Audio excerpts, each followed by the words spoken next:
Bonjour à tous, aujourd'hui on va parler du mot Maghreb. On va voir si c'est un terme pertinent pour nommer les pays d'Afrique du Nord ou si c'est un terme coloré par l'histoire coloniale qu'on doit finalement abandonner. Alors c'est un sujet un peu complexe, on va prendre le temps de le décortiquer. Le mot Maghreb désigne aujourd'hui 3 pays d'Afrique du Nord, la Tunisie, l'Algérie et le Maroc, et on l'étend à la Libye et à la Mauritanie quand on évoque le Grand Maghreb. Mais qu'est-ce qui permet d'unir ces 3 ou 5 pays du nord de l'Afrique sous un même terme, et surtout d'en exclure l'Égypte? Pour ça, il faut remonter à l'Antiquité grecque. Les Grecs, à travers leur conception du monde, plaçaient l'Égypte quelque part entre ce qu'ils appelaient l'Asie et ce qu'ils appelaient la Libye, l'Afrique. Et c'est important parce que les cartes, que ce soit à l'époque grecque ou à l'époque moderne, sont des constructions, des façons de voir le monde. Elles influencent nos conceptions, notre perception de notre environnement, mais surtout la perception que l'on a des autres. Claude Ptolémée, le géographe grec du 1er siècle après Jésus-Christ, nous a laissé une des plus anciennes descriptions géographiques de l'Ancien Monde qui nous soit parvenue.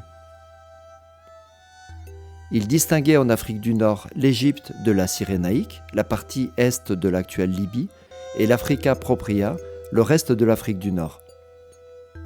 Mais il appelait aussi cette région la Barbarie, un terme tiré du mot grec barbaros qui va donner son nom aux Berbères et à leur langue. J'avais déjà consacré une vidéo à ce terme et aux adjectifs qui en découlent et qui désignaient parfois les Amériques. C'est le cas de la figue de Barbarie. Les Romains et les Arabes vont hériter de ces savoirs et ces représentations anciennes. Mais traditionnellement, les Arabes avaient l'habitude de nommer les régions par rapport au soleil levant. Quand on se tient face à l'est, la région du sud se trouve à sa droite. Et c'est pour ça qu'elle va être nommée Yémen, un mot qui vient de l'arabe al-yamin, qui signifie la droite, mais aussi le bonheur, la félicité. Et c'est pour cette raison que le Yémen était parfois appelé l'Arabie heureuse. En opposition, on trouve la Syrie. Son nom arabe, le Bilad ash-Sham, signifie le pays de la gauche. La direction face à soi, celle du soleil levant, se nomme le Sharq, l'Est, ce qui se lève, et dans son dos, on a l'Ouest, le Harb, ce qui disparaît. Ce mot Harb va entre autres servir à désigner une partie de l'ouest du nouveau territoire omeyyade d'Al-Andalus, Al-Harb, qui est aujourd'hui le nom de la région portugaise de l'Algarve. Plus bas, au Maroc, le Harb, c'est le nom de la plaine qui se trouve entre Rabat et Tanger, celle que Léon l'Africain appelait déjà Asgar ou Asghar. Sur les cartes françaises du début du XIXe siècle, qui comprennent les royaumes du Maroc, d'Alger ou de Tunis, la région est appelée Berbérie ou Barbarie. Et c'est aussi le cas sur les cartes de l'anglais Daniel Dunn vers la fin du XVIIIe siècle. Et tout au bout, là, on voit l'indication Al-Garb, le couchant. En arabe, si on fait précéder le mot harb de la particule ma, un indicateur de lieu et de temps, on obtient le mot Maghreb qui désigne la partie la plus occidentale, le couchant, et c'est l'origine du mot Maghreb. Ce mot, on le trouve au XIIe siècle, utilisé par le géographe mort Al-Idrissi sur sa carte orientée avec le sud en haut et le nord en bas, et on peut y lire Al-Yamin, Al-Sham et Al-Maghreb. Al-Maghreb, aujourd'hui, c'est le nom arabe du Maroc, parce que le nom Maroc lui-même est une déformation du mot Marrakech. J'y reviendrai un jour. À part la Malaisie qui appelle le pays Maghribi, quasiment toutes les langues nomment le Maroc à partir d'un mot qui rappelle le royaume de Marrakech ou celui de Fès. Sur sa carte, Al-Idrissi l'appelle Maghreb al-Aqsa, le couchant extrême, en opposition au Maghreb al-Awsat, le couchant central, qui correspond à peu près à l'Algérie d'aujourd'hui, et le Maghreb al-Adna, le couchant proche qui correspond à la Tunisie et à la Tripolitaine. Donc au niveau géographique, Maghreb désigne toute cette zone qu'on appelle aujourd'hui le Maghreb dans les langues européennes. Mais en dehors de la géographie, qu'est-ce qui fait le Maghreb? Est-ce que c'est la berbérité, celle d'une antériorité ethnico-linguistique amazigh toujours très présente au Maroc, en Algérie et dans quelques régions de Tunisie et de Libye? Les Imazirènes, ce sont les autochtones de l'Afrique du Nord, ceux qui parlent une langue berbère et qui partagent certaines particularités culturelles. On fait souvent dire à l'historien et sociologue mort Ibn Khaldoun que les Berbères sont ceux qui portent le burnous et mangent le couscous. Même s'il n'a jamais certainement dit ça, on ne trouve nulle part cette affirmation dans ses écrits, le fait que cette phrase soit répétée partout prouve que le couscous reste un des éléments de la cuisine les mieux partagés du Maghreb. Et on trouve le couscous jusqu'au contrefort de l'Égypte, où il est progressivement remplacé par le riz. Un autre élément partagé est celui d'une relative unité linguistique. Une unité des langues berbères, mais aussi celle des différentes variétés dialectales de l'arabe. Les langues arabes sont classées en grands groupes desquels fait partie le groupe des dialectes maghrébins. La variété maghrébine inclut l'arabe du Maroc, d'Algérie, de Tunisie et parfois de Libye, en opposition aux autres variétés égyptiennes, levantines ou péninsulaires. Mais à ça vient se superposer une francophonie d'une partie de la population depuis l'émergence de l'empire colonial français, débuté en Algérie en 1830. Le troisième élément est religieux. C'est celui de l'appartenance au rite malékite, une des 4 écoles juridiques de l'islam sunnite. Il déborde le Maghreb, mais il l'inclut totalement. Et si on superpose à ces cartes linguistiques et culinaires la carte religieuse, on retrouve une relative unité maghrébine. Les similitudes ne sont pas parfaites, mais elles sont frappantes. Pourtant, cette unité apparente cache des nuances historiques majeures. Et pour comprendre ce qui fait l'originalité de ces pays, il faut prendre en compte 2 grands bouleversements historiques: l'héritage d'Al-Andalus et l'influence de l'Empire ottoman. De la fin du XVe au début du XVIe siècle, la conversion forcée des Juifs et des musulmans d'Espagne va entraîner l'exil de dizaines, voire de centaines de milliers d'Andalous en Afrique du Nord. Ils y sont rejoints par les centaines de milliers de Morisques expulsés en 1609. La famille de Ibn Khaldoun avait déjà dû fuir en Andalous vers Tunis lors de la chute de Séville. Et tous ces Andalous vont apporter de nouveaux éléments culturels ou renforcer certains qui existaient déjà dans un phénomène d'influence mutuelle. Dans la musique, dans l'architecture, dans la cuisine ou dans les techniques, à Fès, à Oran, à Rabat ou à Tunis, l'influence andalouse va donner une couleur particulière aux cultures antérieures qui vont les distinguer, notamment de la Libye où l'influence andalouse était moindre. De nombreux expulsés, notamment des Juifs, vont rejoindre d'autres parties de l'Empire ottoman, en Turquie ou en Grèce, mais leur influence culturelle est restée minime. Par contre, l'intégration de la Tunisie et de l'Algérie à l'Empire ottoman est l'élément qui va le plus les distinguer du Maroc. Au XVIe siècle, l'Empire ottoman s'étend vers l'ouest et domine politiquement une grosse partie du monde arabe et berbère. Mais il vient buter contre le royaume du Maroc qui, en dehors de quelques exceptions, va résister à son hégémonie. Là aussi, dans la cuisine, dans l'architecture ou dans l'administration, les influences ottomanes vont enrichir et distinguer en partie les cultures libyennes, tunisiennes et algériennes de la culture marocaine, fracturant cette idée d'un Maghreb homogène. Alors finalement, quelle est l'idée d'un Maghreb qui unirait la Tunisie, l'Algérie et le Maroc ? Pour l'anthropologue Abdelmajid Hanoum, ça ne fait aucun doute, c'est une invention coloniale. C'est la thèse qu'il défend dans son ouvrage passionnant « The Invention of the Maghreb ». Et pour le démontrer, il revient lui aussi à la cartographie. Il rappelle que les Arabes avaient hérité de cette idée grecque que l'Égypte et le Maghreb appartenaient à 2 zones distinctes, idée de laquelle vont aussi hériter les autres pouvoirs. Les Ottomans reprendront les cartes arabes, mais aussi les cartes européennes de la région, et ces différentes représentations vont mutuellement s'influencer pendant plusieurs siècles, parce que l'Afrique du Nord n'était pas une terre inconnue des Européens. Pendant longtemps, leur connaissance du terrain est venue des occupations plus ou moins longues de positions stratégiques, dont certaines existent encore au Maghreb, mais aussi par les informations des anciens captifs chrétiens et des captifs musulmans. Par ce biais, la vision occidentale de la région commençait à prendre forme. D'après Hanoum, cette représentation est soutenue par une série d'inventions de concepts qui vont façonner notre vision du monde. Invention de la tradition, invention de l'Afrique, invention de la France, des Amériques et de la terre d'Israël. Et il précise, par invention, je n'entends pas une création ex nihilo. J'entends plutôt par invention une création à partir de systèmes de signification qui préexistaient. Une tradition textuelle constitue des champs sémantiques, et ce que nous appelons le Maghreb s'est construit par une production systématique de textes, de géographie, de cartographie, d'historiographie, d'archéologie, de linguistique, d'ethnographie et de littérature qui ont créé la compréhension même de ce qu'on appelle le Maghreb. Mais avant d'inventer le Maghreb, il a fallu inventer l'Afrique.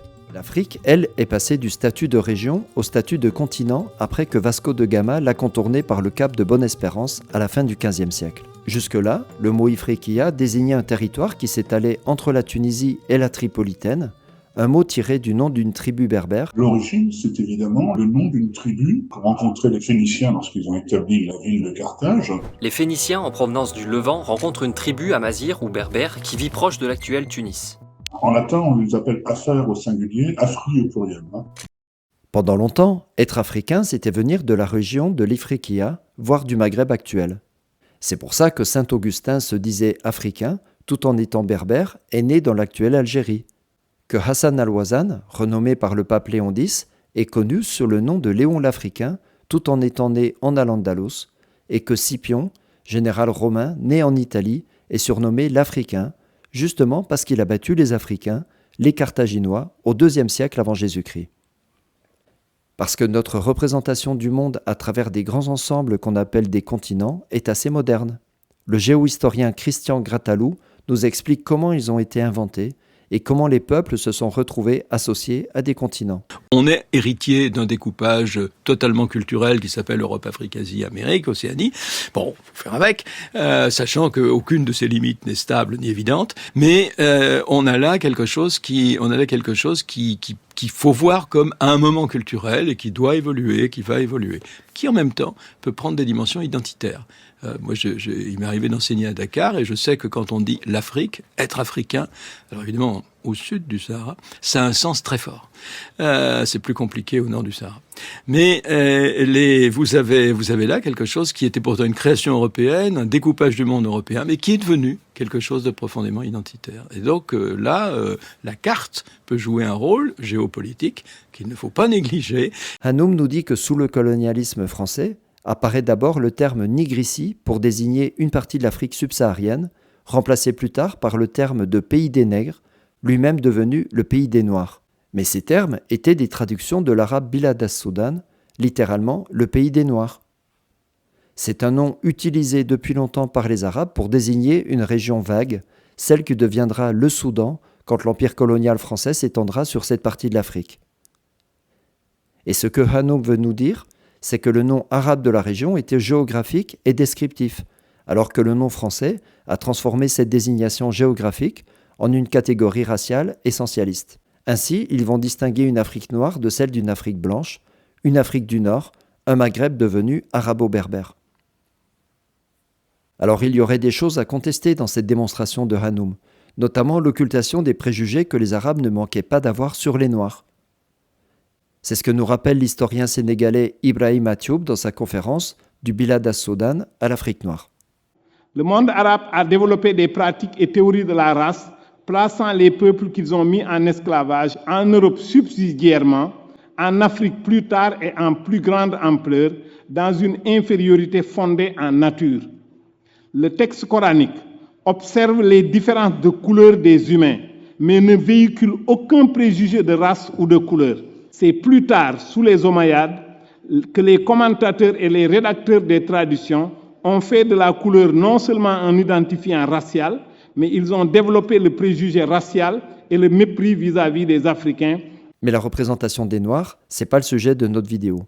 Le sujet, c'est la création du Maghreb qui découlerait en partie de l'invention de l'Afrique par un pouvoir colonial qui va définitivement lui donner sa couleur noire, d'où la nécessité d'appeler l'Afrique du Nord l'Afrique blanche. En même temps, le Sahara, l'ancien espace de circulation et d'échange, devient une frontière entre deux mondes distincts.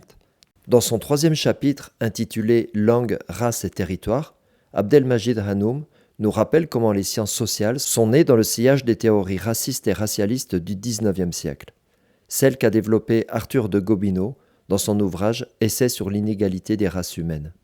C'est ainsi que contre les descriptions de l'Afrique du Nord faites par les voyageurs comme Tocqueville ou Berbrugger, qui décrivaient une grande diversité des races et des types, les agents coloniaux des bureaux arabes ne verront plus que deux races, les Arabes et les Berbères. Eugène Daumas, Césaire Antoine Fabre, Charles Richard et Adolphe Hanoutot vont faire émerger le berbère comme une nouvelle catégorie du discours colonial. Une catégorie liée à leur généalogie, leur appartenance clanique ou tribale, mais surtout à leur langue. De là va être inventée une identité raciale pure, une langue pure, un territoire pur et des qualités qui opposeraient totalement les Berbères aux Arabes. Des Berbères auxquels on va même essayer de trouver des origines européennes et rattacher leur langue à celles qu'on trouve en Europe, notamment au basque. Dans ce narratif, le Berbère devient le seul habitant originel de cette terre. Il a la peau blanche, indifférent à l'islam et hostile aux Arabes. Des distinctions contestées par Ismaël Urbain, qui s'opposera même au XIXe siècle à la création coloniale du nom de la Kabylie. Cette rupture entre les Arabes et les Berbères servait à rapprocher les Imazirènes des Européens, les distanciant des Arabes qui auraient colonisé la région et empêché son développement. D'où la nécessité de la colonisation et de la protection par la France, un pays qui partageait une histoire commune, notamment un passé romain. Les Arabes ne sont plus vus que comme des orientaux exogènes, des envahisseurs lointains et illégitimes. Un autre élément va aussi jouer un rôle dans cette conception, c'est la campagne d'Égypte que Bonaparte avait menée à la fin du XVIIIe siècle. Cette expédition militaire et scientifique a créé une fragmentation conceptuelle. À elle toute seule, l'Égypte est devenue un objet de recherche et de savoir, l'égyptologie. Elle est devenue une des régions à l'origine de la civilisation, là où, en opposition, le Maghreb restait perçu comme un espace de tribus à pacifier. Bref, après avoir isolé le Maghreb de l'Afrique subsaharienne, ces analyses le coupent du Mashrek en inventant le Proche puis le Moyen-Orient. Et évidemment, les différentes colonisations françaises, espagnoles, italiennes et britanniques marqueront définitivement ces ruptures. Et la démonstration de Hanoum continue. Il fait de longs chapitres sur la langue et sur l'archéologie, sur les ouvrages de Ibn Khaldoun, mettant au jour tous les éléments qui ont permis l'émergence du terme Maghreb. Le Maghreb qui finira par s'imposer dans la vision que les Français ont de l'Afrique du Nord, mais qui finira aussi par s'imposer dans celle des habitants de la région.